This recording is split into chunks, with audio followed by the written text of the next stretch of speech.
What's up, y'all? Hey. Tonight, we promise you that this episode is going to be one of top 3 that we've done.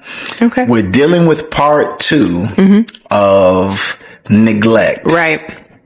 Today we're dealing with mental neglect. And I have a premonition that we're not going to get to the third one. I know. The third one is physical neglect. I'm ready to hit it, but we might not make it to it. We're definitely going to talk about mental neglect. So we're telling you in advance, make sure you subscribe. Yes. Make sure you like it. Yes. Message this episode to someone. I'm guaranteeing you. Yeah. There's something that she's going to say. There's something that I'm going to say that is going to greatly impact you. Right. And your relationship. You don't want to miss this episode.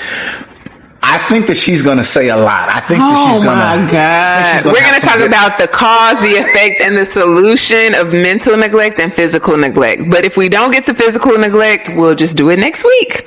All right. Buckle up. Put your seatbelt on. It's getting ready to get good. Peace.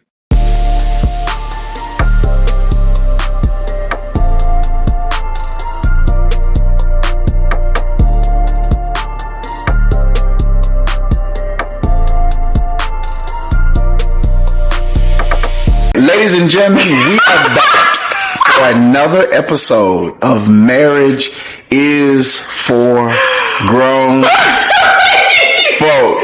Don't cut it. We rolling. No, we going. Really? I-95. Okay, guys. It's been a week. It has been a week. We took a week off. Yes. But we made it. We made it. We're here, y'all. We made it. Yes. Harvey Watkins Jr. On My Way Home. So we're here on the couch. That song. I know, it's all right. Okay. But those who came before you know it. Okay. So let's jump right into it. You have anything you want to add? Any updates? Get your hair freshly braided. Not too much. We're overdue. We'll be out of town this weekend. It's Praise Labor Day the Lord. weekend. If you see this, Labor Day has probably already happened, but just know we were out of town outside on Labor Day weekend. Yes. Praise the Lord. No church for us on Sunday. We'll be outside. Praise the Lord. So let me say this, because we speak in regards to religion a lot when we record and the church. And just in case somebody in the back is watching or wondering if the FBI is watching, we're not against the church. We are just against some of the harmful practices that have been endured by people within the church. And so and harmful practices that have been taught in the church and perpetuated in the church. So I love the church. I believe that Christ we love the Lord. Died for the church, for the birth of the church. Yes. And we are the church, not the 4-wall building. Okay. We are the church. Okay. All right. So I felt led that we needed to put that disclaimer out there because because we talk about things that are taboo. We choose to be authentic in this space, even though some sectors may frown upon it. So I just Jesus knows who and what I am 24/7, whether I'm in front of a camera or not. At that last viral moment. So that is the reason why I choose to show up in this space authentic, not cookie cutter, not packaged in a way that's supposed to be palatable to all, but just who and what I am, because that's what God created me to be. So with that being said, shout out to everybody who has liked the page, subscribed to the page, commented, inboxed. Yes. We still meet in our different routes and assignments during the week. Yeah. Meet people who say, we saw the podcast, we love the vlog, we love what y'all are doing. Yeah. And shout out to everyone who has purchased merch within the city and outside of the city. For those of you who don't know, we did like a flash sale. Yep. We didn't do it on YouTube. So you have to follow our IG page. I don't think we did on IG. Yeah, we did. We promoted it on our Facebook page. Definitely. We did a flash sale. Yeah. On our Marriages for Grown Folks shirt. So the next time we do that, IG YouTube, Facebook. We'll make sure that all one church, 3 locations. Everybody will get the notification. All campuses will get the location. Yeah. Notification so that if you we'll want have some fall merch coming soon. Mm-hmm. So if you want to rep the brand, if you want to promote the fact that marriage is for grown folks, listen, you will have an opportunity to represent the brand and what that kind of means, and for you to give your elevator speech on what that means. Mm-hmm. Why we say marriage is for grown folks. Absolutely. All right, let's jump into it. Okay. Time is far spent. So this is really a part 2 of the last episode that we did not get to finish. Did we go off? We did good last episode. We were in the pocket. It just got intense. Yeah. It went longer than expected, which is okay because all we got is time. Hey, I'm with it. So the last episode was neglecting yourself and the importance of self-care. Not necessarily talking about getting your nails done and going to the barbershop, but really caring for your mental, your emotional, and your physiological, your body. Mm-hmm. So I think the last episode, we only had time to cover the emotional effects on your marriage, and how neglect emotionally, how that impacts the relationship, and some solutions to put in place to not neglect yourself emotionally. And you covered emotional neglect. Is that right? Uh-huh. What's the thing that you remember or that you want them to really pull away from if they haven't watched that last episode from emotional neglect? Well, I'm going to say this to kind of cover all of the points.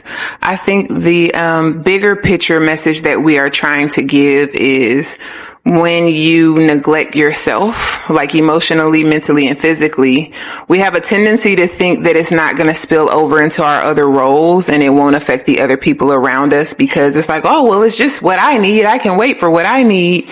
But when you are neglecting yourself, especially emotionally, it's really hard for you to show up for other people in the other spaces that you occupy without it having like a negative effect on them. So you just all in. So if I'm not healthy emotionally, I can't show up as a healthy wife, as a healthy mother, as a healthy sister, as a healthy daughter.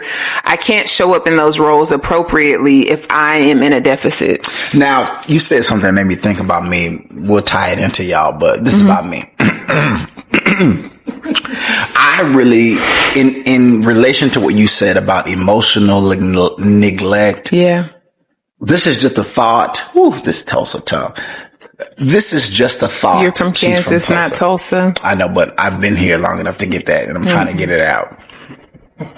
I don't want to wear multiple personalities for multiple hats. Yeah.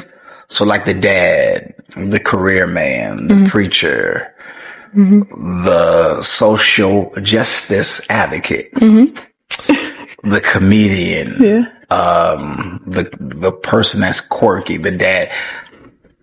I think that it is, for my experience, for me, I'm talking about emotional neglect. Yeah. One of the things for me that presented as emotional neglect was the mindset that I felt like all of those hats and personalities under those hats had to be quarantined for an appropriate time. Yeah. So I tell jokes at funerals, bar mitzvahs, quinceañeras, baptismals, while I'm preaching, while we're watching TV, while we're out of town. Like there's no place. Now, if you really talk to a real comedian, everything is funny. Yes. Grieving is funny. Deaths are funny. Yeah. Wakes. There's no laughter to be had in every environment. So there's a side of me, of the whole me, that really finds comedy everywhere. You do. And I used to feel like he was cracking jokes at the last funeral we were at, and I was like, "Oh my God, we're on the second row. Be quiet." Like he was laughing. No, like you were really laughing, and I was like, "You was like." I was like, "Are we doing this at a funeral? It's a dead person up there." He was like, "I can't help it. It's funny." I'm like, "It is funny, but we're not supposed to be." He was like, "I don't know what to say." Now, it's in your Bible too, unless you tore it out. But I remember them saying something about we're supposed to rejoice when someone transitions, and we're supposed to grieve when children are born. Now, we didn't got it mixed up, but when I was coming up, they called them homegoings. I can't hear where's my mic? Oh, this is, they called them homegoings, which meant that it was supposed to be a celebration that someone is getting ready to leave, that someone is leaving this cruel, cold, genocidal world. Mm-hmm. And they're going to their sweet home in the by and by. Going to beyond it. Okay, catching the train. My mama said she's ready to catch the train. So I thought that for me, it was emotional neglect to imprison those sides of me in different areas. That's good. So you can't, everything is serious when you're preaching. Everything is serious when you are, at work. Mm-hmm. And I'm just like, I need to laugh. Yeah. I got some funny stuff going through my head and I might not be able to get to a comedy mic to tell my jokes. So y'all get them on the vlog. So y'all are my audience. You are arrested audience. Okay. So we covered emotional neglect. Yeah. I'm going to do mental neglect. Right. And then I'll finish off with physical neglect. Okay. So hopefully we can get through. I don't think we're going to be able to get through. It's okay if we don't. But I'm going to do my best to get all of these points in there. Okay. Okay. I'm going to give you like 4 causes that we wrote down that are the cause to mental neglect. I think it's important to note that. So we love the Balloon Pop Show. Shameless plug. Shout out to the Balloon Pop Show. And one of the things that we hear when people say, what's a deal breaker? Right. Or what's a non-negotiable? And I haven't told you this, but this thought just came to my mind when I was adjusting my microphone. They say communication. They do. Communication. And I get it. I understand the generation. Communication is important. A lot of people in this generation lack that ability because they've spent so much time with technology and not face to face, but go ahead. Now, are we not realizing that communication is a basic function? It should be. It's a basic, healthy communication. I've heard people talk about, when you communicate and when you receive my communication, that's what? I can't think of the phrase. When I receive it? Yeah. When I'm active listening? You're active. Yeah, you are. Man, it's a phrase though. Understanding. Okay. That because I can communicate doesn't mean that you're comprehending. Right. What I'm saying. Yeah. So I just want to point out before we run into these causes of mental neglect that we are really coming to the table asking people for the basics. Just the commit. Well, this is what I think is interesting. Most people on the show that ask for healthy or good communication, they lack the ability themselves. See, we're not coming. So they'll say that it's a deal breaker and then you'll listen to them communicate to people, as they rotate through and you're like, but you don't know how to communicate. Like you just said that this was something that you need, but then you lack the ability to answer the question. We're not doing that. I'm just saying. We're supposed to be nice tonight. Okay. So I'm going to give you 4 causes. Number 1. For mental neglect? For mental neglect. Okay. Over focusing on the spouse or the family. You got to explain Prioritizing their needs above your own. Now, there are several ways that an individual can come to this belief system where you feel like you need to or should over prioritize the family or your spouse over yourself. It could be how you were raised, what you saw modeled, or teaching, whether in the home or teaching in your faith space. And you did it Can I just say something that's so controversial because it just came to my mind and I just feel like I should really share it. A perfect example of that? Over focusing on spouse and family. Proverbs 31. If I hear another preacher teach that incorrectly, I am going to scream to the top of my lungs. Oh. It's a letter from a mother to her son. Saying like, you should aspire for this, but it doesn't exist. It's not a reality. I feel like that's just a prime example because it's teaching millions of women, oh, I should strive to be this thing that no one can be. Got a tattooed on their chest. Nobody can be that. That woman never slept. She never rested. She never had actual time with her family because she was so busy doing things. Who wants that? It didn't say she was making love to her husband. She was having deep, meaningful conversations. What it said was that he was at the gate listening to people brag on his wife. That means no quality time with one another. No physical touch. Just constant working. No ma'am. No ma'am. No sir. No thank you. Okay, go ahead. I'm gonna be good for the rest of the day. I'm gonna be good. Go off. This is your time. I'm gonna pause. No, go ahead. That's just what I thought about though. I'm just like, that's crazy. Million of Christian women feel like that is the only way that they are succeeding at being a wife and a mother is to work themselves to the bone. Craziness. No. Air it out. No. I need to get you a fan. Okay, listen. I want to cook with my children. I want to have conversations on the porch with my husband. I want to play games with my kids. I don't want to be busy nonstop. That ain't my portion. We choosing joy and peace and happiness around here. That's all I got to say. Give me the fruits of the spirit. You can keep Proverbs 31. Just say it. Okay. Hey, y'all. No, you full tonight. Go ahead. What's your other four? Air it out. I did. That's it. That's all I got to say. For the Christians that watch the show, yes, Jesus is supposed to be the model. Yes. 31 woman. Because she's not real. I want to say that to see if you had some more. Yeah, she ain't real. Okay. She ain't real. 31 conference. Read the whole chapter. Especially the beginning. We gotta go. I told you we're not gonna get through. I'm supposed to do my job. So overfocusing on the spouse. Overfocusing. I want to just give an example of what this looks like. Let me drink some juice. Like when you sit down with your therapist, your counselor, your friends, your girlfriends, the fellas. Mm-hmm.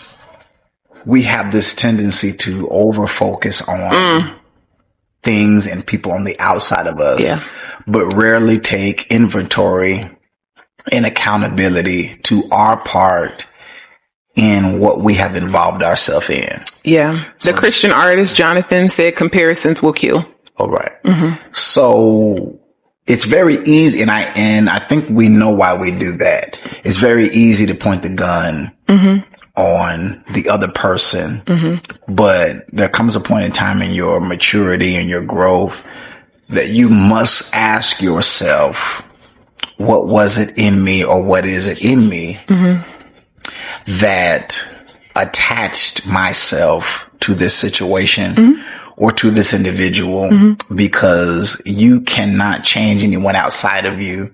You only have responsibility and control over your own person.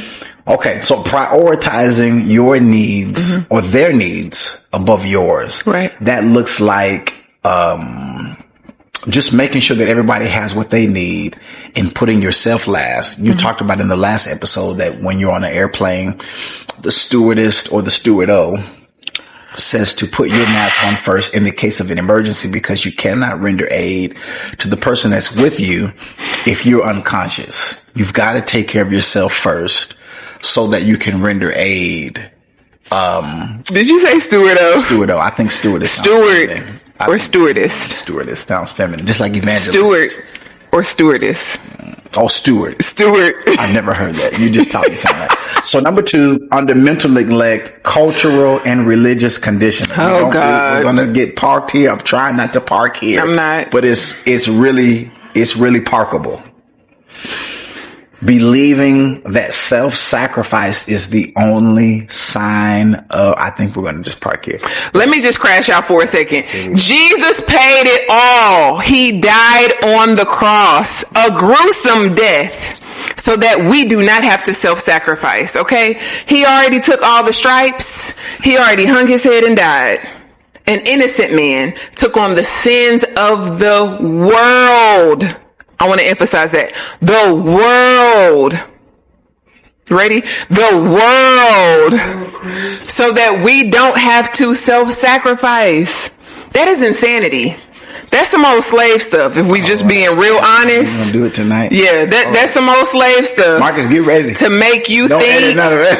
that you have to sacrifice your dignity, your well-being, when Jesus already paid it all. Over 2,000 years ago, he hung and died for every sin. He already knew, it was already calculated. Okay, I'm gonna stop now. I love y'all. I just feel my help tonight. Hey, I see you do. But this, all right. I'm done. I ain't got I'm done. Cut my mic off. Oh my goodness. Okay. Yeah. So, but I agree. Self-sacrifice is not the only sign of love. And I think that those of us who have been modeled a self-sacrificial love to the point of self-harm. Right. To the point of self-neglect. Right. To the point of self-abuse. Right. To the point where your health and your physical, your mental health is suffering. Yeah. And I think that the effects of viewing someone under that ideology, that the children and the onlookers who see that model before them then model it out. Right. So it perpetuates sometimes generationally. And not fully knowing the truth of what that person is feeling, that is being self-sacrificing. Right. So they're doing it under the guise of, this is love. I'm going to sacrifice everything for the sake of love. But really they're angry and they're bitter and they have resentment. We don't talk about that stuff. We just, oh, look at them. You need to be like that. No, stop telling people that. Okay, go ahead. No, go ahead. You're good. No, go ahead. I mean, seriously, we have to stop like perpetuating that cycle because it's so toxic. And what we need to start? We need to start letting love do what it does. What do love do? Love is gonna love. And I'm not saying that it doesn't come with some sacrifices or some compromises, but it shouldn't cause harm. It shouldn't cause abuse. It shouldn't make someone feel less than. It should be something that's agreed upon. A compromise is, okay, I can see where you're coming from in that situation and I'm willing to meet you there. Or I can understand your story and why this may be hard for you. And I'm willing to be gracious and merciful with you in this area because I know I need it too. But I'm not going to ask you, let me trample over you for the next 5 years and put a smile on your face like you like it. Like that's what people be doing and I ain't with it. Go ahead. No, you're good. Give us more. What do you have more? This is the chamber. Oh my goodness. Whatever. So cultural and religious conditioning really can aid the belief that self-sacrifice is the only sign of love. Right. And we've seen that. We've lived through it. We've taught it in ignorance that love looks like putting yourself last. Right. Even to the point that it's killing you. Right. So to her point, Jesus laid down his life physically for humanity. And so there's a lot of manipulation that really can come into play in the religious space when people believe that I'm supposed to lay down my life and I'm supposed to die for you and I'm supposed to be crucified for you. But we've seen that doesn't play out in a healthy way every time. So it's important to know that these are the causes to mental neglect. This has everything to do with relationships staying together. When we talk, these conversations that we're having with one another and with you are to spark dialogue, to spark thought, to spark conversation, to spark thinking. Yes. So that you can implement some of the pitfalls that we've made, some of the information that we're giving to help your relationship make it. Absolutely. Whether you are in one or whether you are desiring to be in one or whether you're in one that's on the rocks and you're trying to do your part to repair it.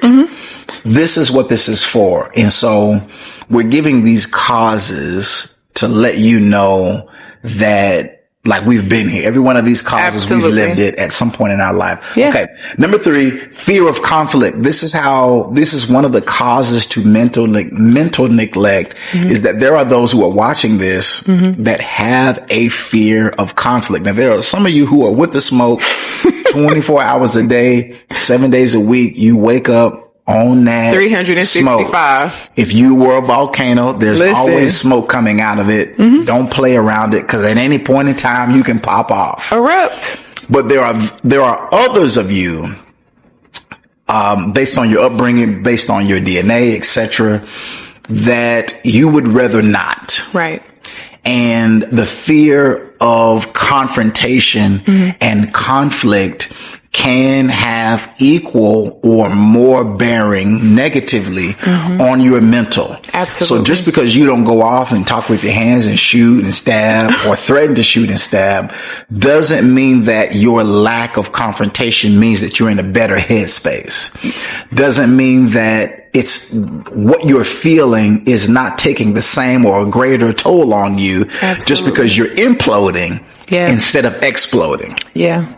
Same emotion, 2 different administrations. Absolutely. Implode. So the imploders don't need to look at the exploders as we're better than you, and the exploders don't need to look at the imploders and say y'all are weak. Listen. Like, it's both the same feeling. Yes. 2 different responses. Yeah. Both can be hell on wheels. Yes. Both can have you in a therapy seat. Both can have you taking medication. Both can have you somewhere drunk, high, or ready to crash out. Right. Both can. That's right. And have you been on both sides? Yeah. All right. I've been on both sides before. I'm normally on the explode side, but I didn't want to expose you. I've had a few moments of implode, but 90% is explode. Yeah. I just go say what's on my mind. So both have lasting effects. Absolutely. If not dealt with, if not spoken to, if not addressed. Yeah. Okay, let's do the last one.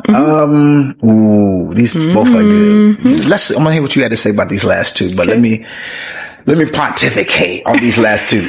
Low self-worth. These are causes to mental neglect. Right. If you believe that you have a low self-worth, you will neglect yourself mentally.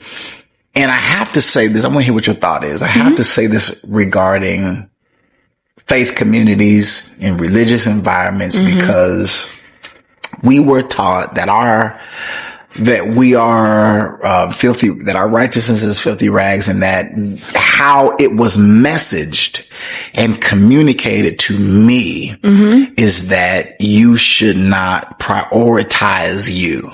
That you should beat your body, that you should not take care of your body because it is innately bad and wrong, that we were not made in the image and the likeness of God, but that the body, even so we can't do with sexuality, but that the body is bad, that humanity was made in error, that there is something innately wrong with humanity. So when we grow up, and we get into relationships and there's reciprocity, there is give and take. How I treat you is a reflection on how I believe the Creator sees me. How I entreat the God in you has everything to do with how I believe the God in me is and how I see my Creator sees me. Yeah. So low self-worth really does a negative toll on the mental, because I will take and tolerate and permit and co-sign unhealthy behavior because I believe consciously or unconsciously that I really deserve it. That this is really punishment, that I should take this harm, that I should take you mishandling me and talking to me crazy and beating me and starving me without a voice to say something about it, because I really see myself as less than valuable because of the messaging I received in life, at work, within my family, within religious spaces, within how I see myself when I look in the mirror. So I think that that's criable. Because the Bible that I have says that I was made in the image and the likeness of God. So that means I'm a reflection of him in the earth. So if I respect him and hold him in high esteem, I should do the same for myself. So when I interact with people that are like that, it is very sad to me. It's criable. I could literally produce tears when I hear those kind of mindsets in real life, because I'm like, you really don't have a revelation of your creator.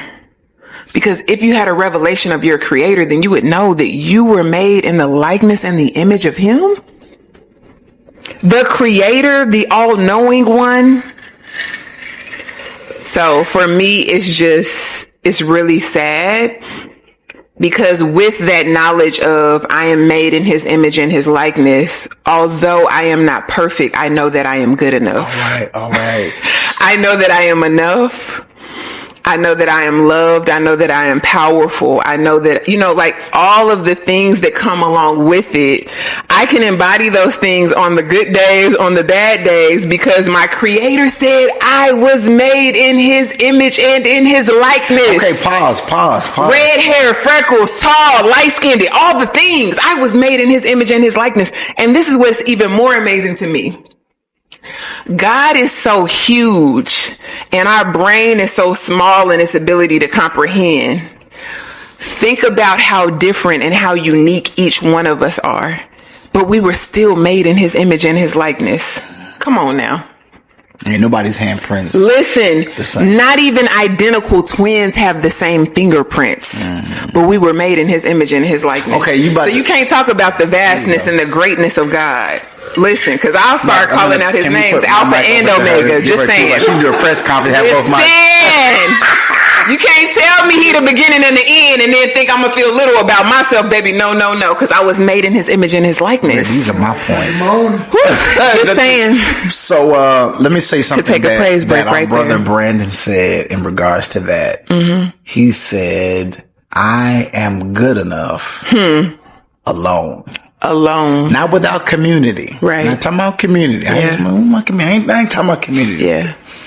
I'm talking about when you're in a relationship with someone. Yes. And you're being harmed. Yes. You're being neglected, whatever the case may be. A friendship. Right. The fear of I can't do it on my own. You. Yeah. Is a fat, obese, big back lie. Okay. That when you receive the liberating gospel of Jesus Christ, believers. Come on. You come to the realization of, Tina Turner, don't you steal my line. She says something. She said, what's love got to do? Got to do with it. That a mushroom wig, the pumpkin haircut wig. Just because I love you doesn't mean that I won't leave you behind and go on with my singing career. Right. And go on with my purpose. Wait a minute. And live 7 years longer than Ike Turner. I think 7 is complete. Last time I checked the numerology in my Bible. It's the number of completion. Tina lives 7 years. I don't know how we got on Tina. Tina lives 7 years longer than Ike. Yeah. When she divorced Ike, she said if it's a lie, she told it. She never spoke to the man with the pumpkin haircut ever again in her life. Ever again. And she loved him. So just because, I am good enough. What's love got to do? We got to do with it. We don't own the copyright. I am good enough alone. Yeah. If you are bad for me. Yeah. If I'm bad for you. Yes. If you believe that you are made in the image of God. Come on. I can make it. Without you. If we were together, and this is real life facts. Yes. If we were only supposed to be together to do whatever we've done up until this point, to birth these beautiful kids. Yes. And then something happens where we decide it ain't gonna work. I'm not healthy for you anymore. You're not healthy for me any longer. You can still make it. I can still make it. That's right. If we believe that within us. Yes. But if I feel like I need you to breathe, how am I supposed to breathe with no way? That's Chris Brown. We didn't brought you from Tina to Chris. If I believe that you are my breath. Right. Now I thought that God was, I thought Yahweh was the breath. Okay. I thought he breathed into me the breath of life. So come on now. Low self-worth really can we only own the causes. Low self-worth can really translate to, I don't know how I'm going to make it without you. Right. And if I was making it before you and the creator was in me, that part, I hear nobody, then I know that if I was thriving and succeeding and doing life and loving God and his people before I got married to your behind, why would I think that I can't do it without you? And why can't the person who got left, hypothetically, not believe the same? Come on. So just because me and you are not together, there's still 6 billion other people in the world. Other people in the world, who like your scent, who like your booty, who like your smile, who like your abilities, who like your it ain't over. That's my red brown clock. It ain't over until God says it's over. Right. It's Kara shit too. So, okay. And my goodness is not predicated on you, and your goodness is not predicated on me. We just chose to come together and use our goodness together. That's all I'm saying. Okay. That's good. Say it one more time.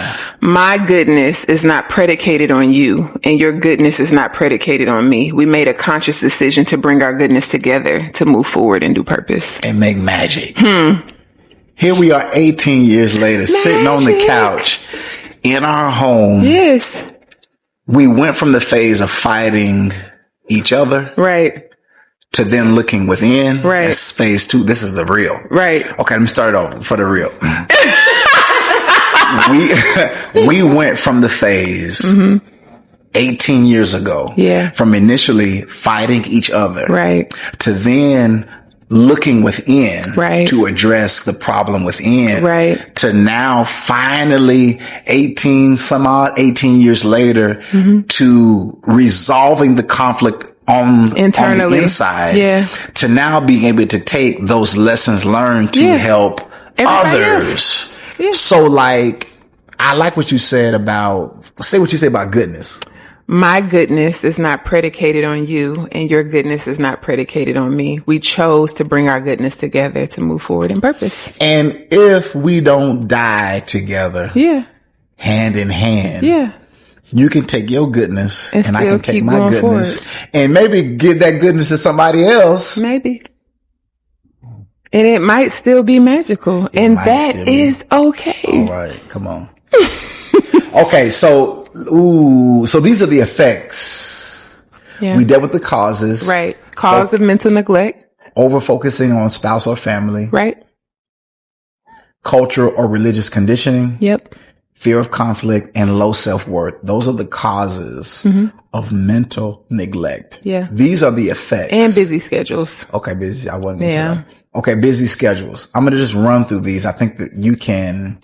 I just got to do this little side note with the busy schedule. Give me your mic. Just give it. Sometimes I think that people busy themselves because they want to avoid the narrative that's at work in their mind. Sure. So that's another form of mental neglect. You just going. Yeah, I'm just going to drop that little nugget. Tonight. Let's just do a whole episode on this. I'm just going to drop that little nugget.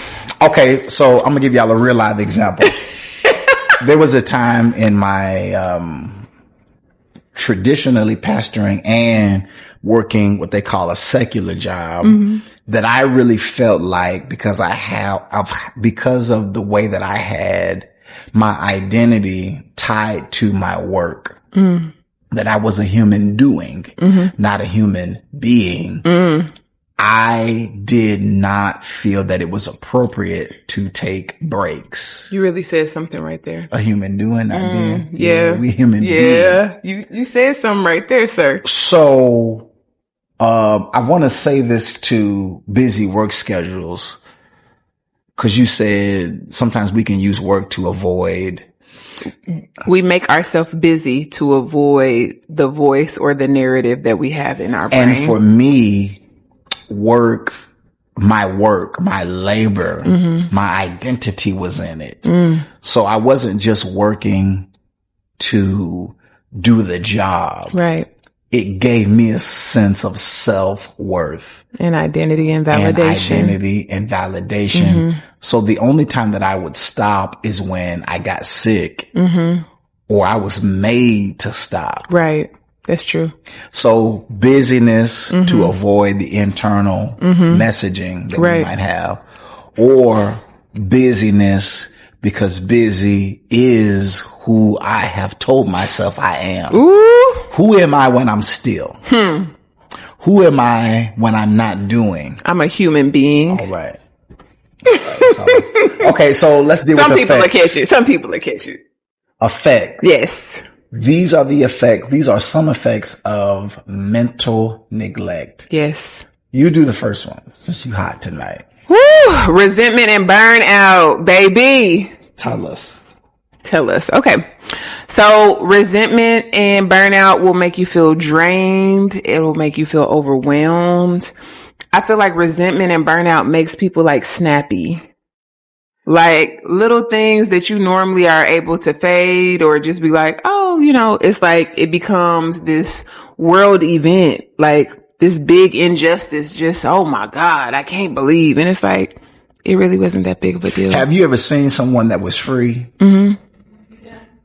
Seen someone that was free and the observer was in chains. Oh yeah, and they get mad because the other person free. Have you ever been the person that was in chains and saw somebody free? Like, damn. Yes. You ever seen somebody on vacation or scrolling on social media and you was on the clock and they was at the beach? Yes. Like, that's a level of real life, real time resentment. You be like, dang. I need to sell drugs or something. How am I going to get okay. I gotta try to get this money by tomorrow. Yes, honestly, I have. Because I went through a season of being a workaholic to avoid everything else that was going on, as if that was going to fix it.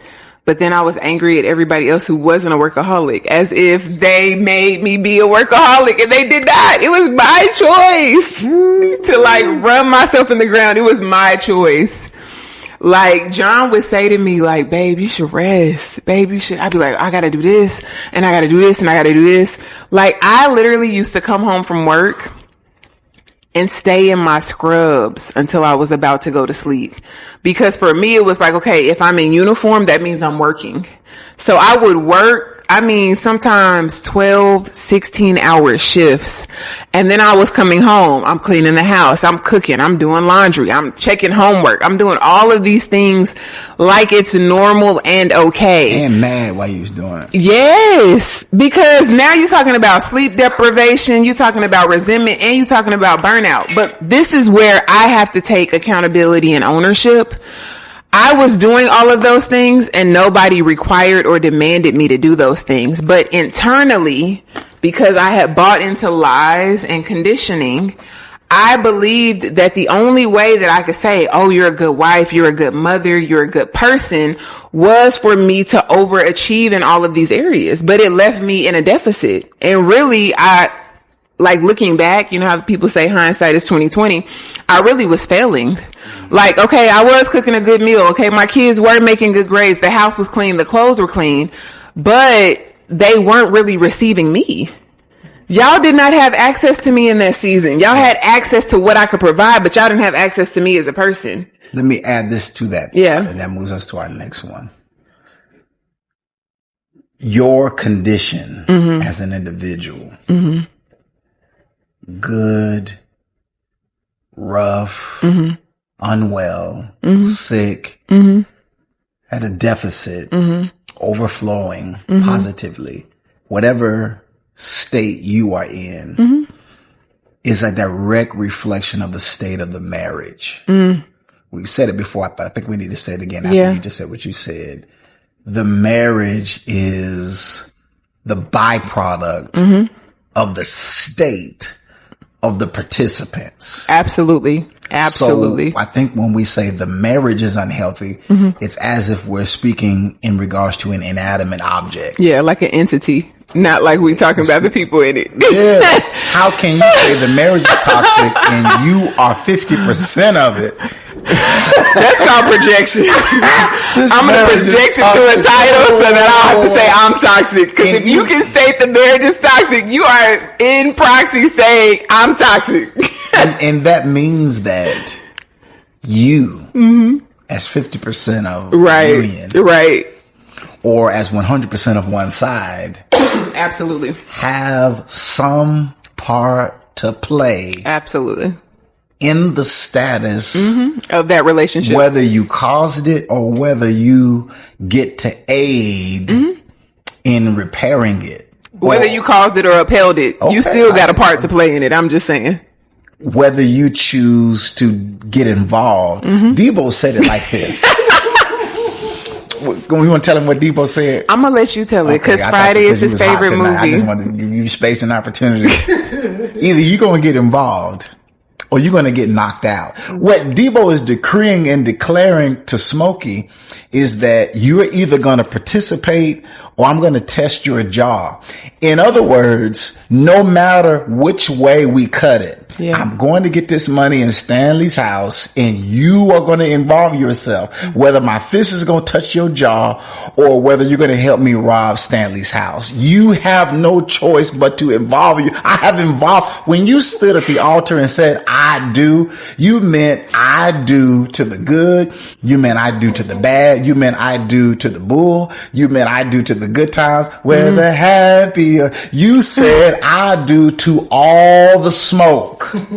You said I do. Well, the nigga was cheating. You said I do. That's you gotta, I'ma stand beside him or her because that's who the person who I'm in covenant with. Now they raggedy right now. Y'all may not be able to get it, but when we get home, but I'm saying you do. That's your right, wrong, or indifferent. I'm your man. Right, wrong, or indifferent. You my woman. That's just how it go. You rap, I sing. We in a career together. Because I believe in papers. I'm just saying, you start clowning and acting a fool like this, marriage for grown folks is going to be a rap. It's going to be some paperwork. But here's the thing. Until you get the right, papers. you're right. But here's the thing. We like to ignore a lot of red flags and then we get mad when they start showing inside of the marriage. We over fantasize what this person is going to be and we looking at all of a person's potential and ignoring what the reality is. And then we mad when we get married and we stuck with the reality. Baby, the reality was the reality. There were signs. Reality TV show. Now, the first reality TV show was either Real World or Road Rules. Oh, I'm taking y'all back to that. Oh, my God. Well, because here's my thing. I ain't even gonna go there. Oh, see, I felt constraint right there. Thank you, Holy Ghost. Just stick your tongue out and they can read it. That's on tip of your tongue. Okay, let me say it in a more eloquent way. There we have all listeners watching. Yes. Most of the time, the things that we complain about in marriage, they were present before you said I do. And you chose to overlook them or avoid them because you wanted to be married so bad. So this is one of the reasons why we say marriage is for grown folks, because to participate in marriage, you have to be mature and you have to be an adult. You can't live in a fantasy world and then wake up one day and be mad at your reality, because the reality was the reality, even if you decided to dream while the reality was happening. Okay. We're done tonight. That was my nice way of saying it. That was eloquent. Yeah. That was nice. Wasn't it? That was nice. Yeah. Okay, we got to get to the solution. We got them all opened up. Well, you didn't say all of the effects. We don't have time. Come on, you got to list them. No, you got to list them. Because we only going to do this one tonight. Loss of identity. Yes. Is another effect to mental. Okay, we got to sit right here. Come on. I'm hitting park. You are who God created you to be. Please know this. And that identity is welcomed inside of a marriage if you are married to the right person. I love the fact that he makes me laugh. I love the fact that he is quirky. I love all of those things about him. And our marriage would not be the same if I tried to box him in and tell him not to be who he was. And he loves everything about me. I mean, I can be very I can be a firecracker. My hair is an indication. For no reason. It's not dyed. I didn't try to wash it out. My hair is not dyed. I was born this way, and it is an indication of my temperance. I can be a firecracker. I can pop off. And he has a grace to just handle all of what I am. Ignore it. And he knows how to put the fire out like no one else that I know in my life. Hey. I mean, he can just simply touch my arm or touch my thigh, and I'd be like, yep, I'm doing too much. Let me go on in. The same flame that'll keep you warm in it. It's the same flame that'll burn you in the summertime. Yes. But you have taught me how to enjoy life, how to be present in the moment. And if I would have tried to box you or make you be an identical copy of me, I would not have those attributes. So to me, one of the beautiful things about our relationship is because we allow each other to be who and what we are, we're able to learn from each other and grow and become better versions of ourselves. You just made me think about a thought of an episode we might do. I Okay. Say it because we need to discuss it. But you said you don't have to lose your identity because you got married. Ooh. Compromise does not mean that you are in chains. Marriage is not slavery. Marriage is a covenant. It's an agreement. It is tons of compromise and love and building and good times. That's what it should be. So we got loss of identity, decline in health, and then we wrote down unbalanced marriage. When you neglect your mental, and this really speaks to the point I made, so we won't have to stay here long. Right. That when we say my marriage is in trouble, we make those statements and references as if it is bypassing the participants, whether it's two people married, whether it's a poly relationship, whoever's rocking, all parties have a part to play in the status of it. Right. It's just like if you're the oldest person at the house and the adults leave and they say, Brittany, you're responsible. You're the oldest, you're responsible. And something, the TV ends up breaking. Ooh. Someone breaks the TV. When the parents come home, they're going to say, we left you responsible. Because you were signed up. Yeah. You were enlisted. Yeah. As the responsible one. So when we got married, if you desire to be married, whether you're single or married, like you sign up to take responsibility. And if you don't, then you got to go downtown. You got to separate your assets. Yeah. And say, I'm going to leave crazy, dysfunctional, whatever your statement is. Right. I'm going to leave whoever wants to be the same. Right. In the state that they're in. Right. But I don't want to be associated. Yeah. It's just like when a couple gets a divorce and they say, oh, your husband said, oh, no, ex. Oh, your wife. No, ex. Because there is a distance. I am no longer associated with that record company anymore. Yeah. I'm no longer under that covering. Yeah. I'm solo now. Ask Tina Turner, she still want to be recognized with, no, I divorced Ike in 2000. Yeah. Okay, so let's deal with the solutions. Okay. I'm going to do one, you do another. Okay. We'll do three. Okay. I'll let you wrap it up. Oh. This is a solution. We wrote a lot down, but this is a solution to reversing self-neglect. And I'm going to go off the script. I think that what is most important is that you have to investigate through a healed lens how God sees you. Right. How you see God. Right. I think that how we believe the Creator sees us and how we see the Creator has everything to do with how we treat ourselves. Yes. How we care for ourselves. If I believe that I am a piece of junk, I won't care for it. If I won't take care of my temple, if I believe that I am leftovers. Right. If I believe that because I was the youngest or the middle child, if the messaging of however my parents raised me left me unhealthy, then if I don't get the right imaging of who God is and how God sees me, I can take how my parents reared me and mistreat myself and mistreat those who are around me. Right. So I think that the foundation of caring for your mental has to start with how you view yourself. Absolutely. I totally agree. And through what lens you got your self-image. Yes. If you sang it in, if you observed it in, or if trauma formed it. What'd you say? Formed it. If trauma formed it. Yeah. And there's a lot of messaging in those three categories that has left people feeling like they are, you said it earlier, they are what they lived through. Right. They are how they were raised. Right. They are what happened to them. They are what was said to them about them that was harmful. Okay, I'm gonna hold it. Go ahead, finish. But I am not who the slave master. I'm not who the plantation owner. I'm not who corporate America. I'm not who the president said I am. Right. My black is beautiful. That's right.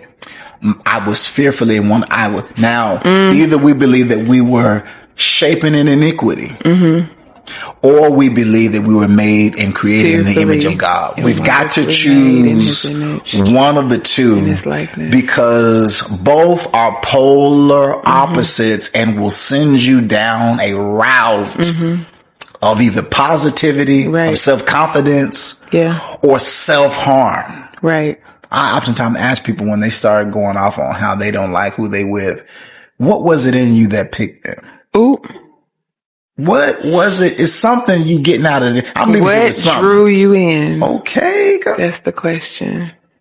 So anyway, so that's one solution. I know that was long, but. No, I love that, because when you were speaking, it made me think about all of the negative titles that they tried to place on Jesus, all of the negative words that they had to say about him, all of the degrading things that they did to him, but he still remained true in his assignment, knowing that God sent me as a sacrifice for the world. He never lost sight of his purpose, never, not once. I heard a statement this week that said, no one who did anything great was like 100% of the time. That's right. That if you're going to, and I think that let's zoom out from our relationships.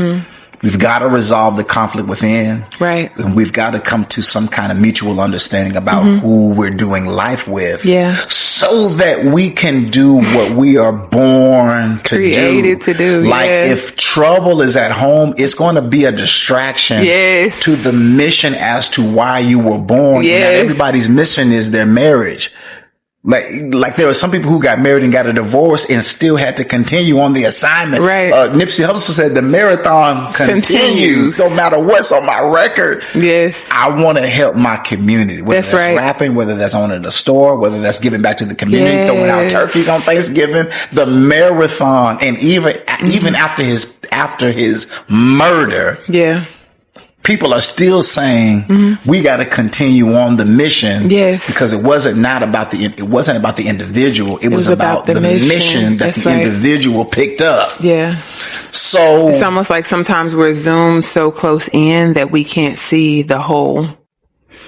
We should just be impacting the world. It shouldn't just be like, well, it's just me and you. It's like, okay, it can be me and you as long as our goal is to impact the world or bring something good to this world. We got these kids, we got nieces and nephews. So I think that what we're trying to say tonight is look inward. Right. Are your basic needs being met?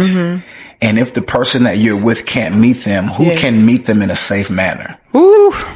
It may be a friend, like it may be a pen pal.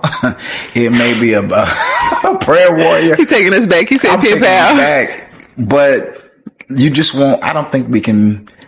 This is how my therapist put it. All right. Do the people that you are in relationship with know that you have the requirements that you have for them? So basically what she was asking me was, do your friends know that they are only your friends if they meet these set needs? Do they even know that you're operating by these rules? And are those rules even realistic for that relationship? Yeah. So I can't interact and engage with people and they don't know. They don't know what to. And I feel like we do that in marriage a lot. Like we tie ourselves to these people in hopes that they will play a role in our dream, in our fantasy, in our vision, but we never gave them our dream, our fantasy, or our vision. And then we get upset. We get mad, y'all. We be getting upset, acting out of character, throwing fits when people don't play their role, but they never knew that you signed them up. All right. To be in the play. For the Christian Jubilee. Okay, they never knew. They had their name written on the roll. They never knew. You were supposed to make me happy without. They never knew. The script. Exactly. And I think that we lied about what we said would make me happy. Because if we really told let me say it on this mic, if we really told the naked truth about what made us happy, the other person would have all of the information to make that decision. And informed. Turn tricks. I can't do backflips. An informed decision. Informed. They got something at the post office called informed delivery. Okay. An informed decision. An informed So most of us, we're not trying to trick you into being married. I want you to consent and make an informed decision to spend your life with me. Because then you're going to be happy. This is our last point. Then we're going to say our last tagline. We're going to close the video. Most of us weren't mature enough and self-aware enough to even know. Let's give us all grace tonight. Come on. Take a grace moment. This is a grace moment. Come on. This is 60 seconds of grace. I receive it. Most of us in our adulthood. That's why some of us are on our second or our third because the first time. Yes.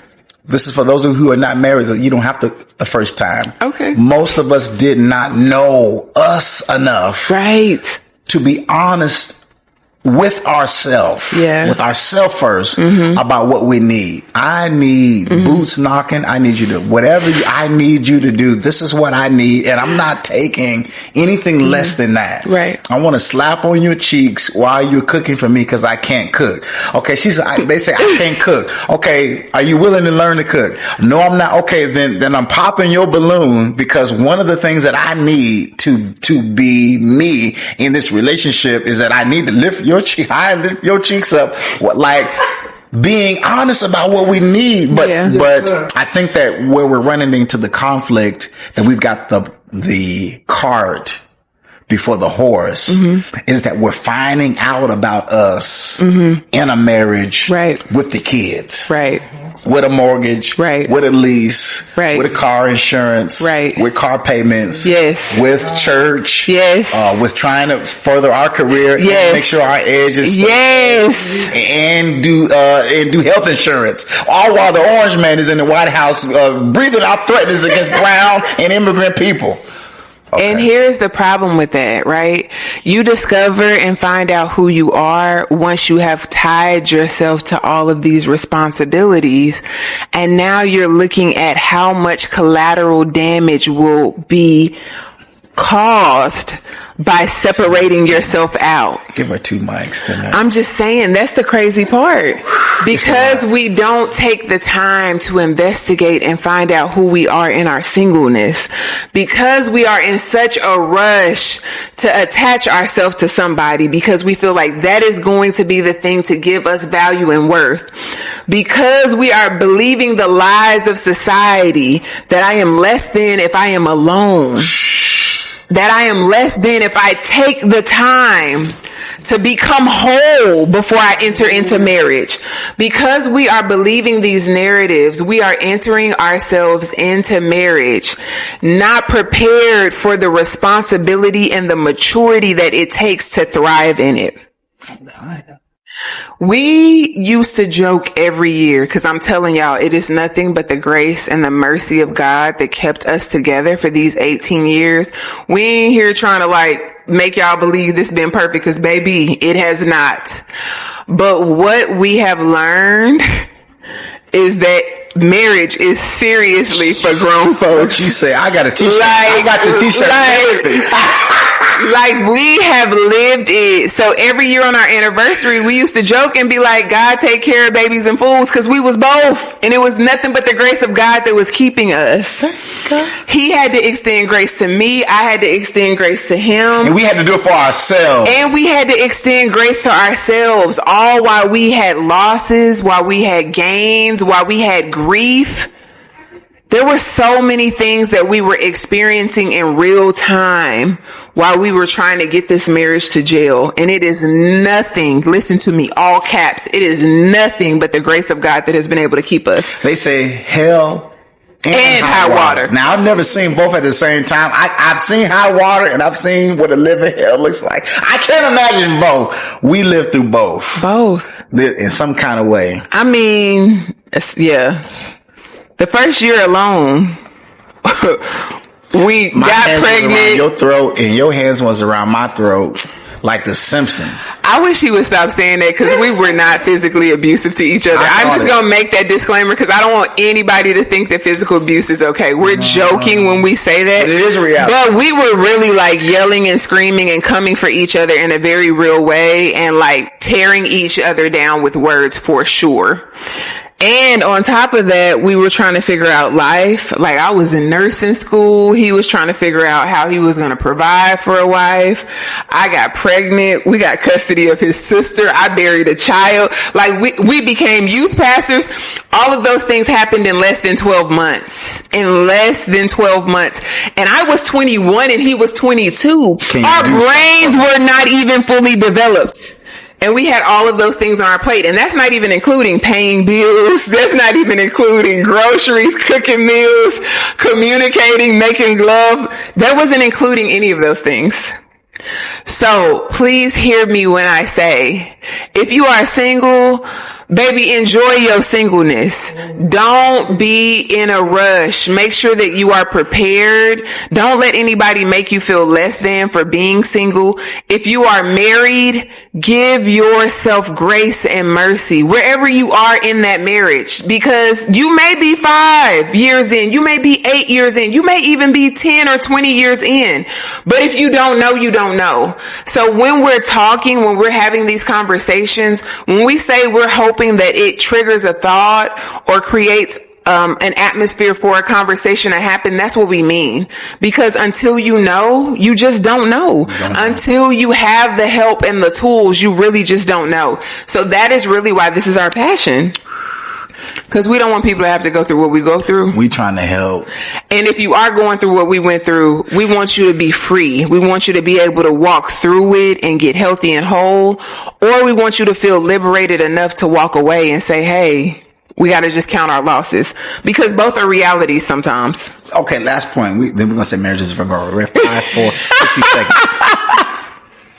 Because you are somebody's type. Mm-hmm. Like you somebody's flavor. Right. Somebody will take it just like it is. Mm-hmm. Stretch marks, mm-hmm. receding hairline, big back. Mm-hmm. You'll add it like some, it's enough for somebody. Right.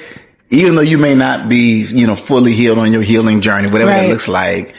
Somebody's like, with that girl on Coming to America, she said, baby, I'm almost single. My husband's on death row. I will take you. I don't know that you a prince. You just a man in the club with a fro.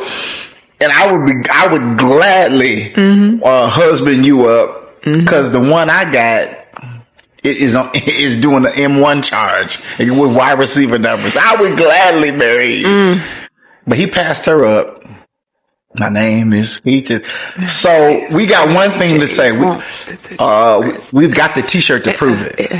That marriage and all the DJs. I knew you was going to catch it if I kept going. We got one thing to say tonight on these beautiful microphones Marcus has provided for us. That marriage is for grown folks. Peace. See y'all later.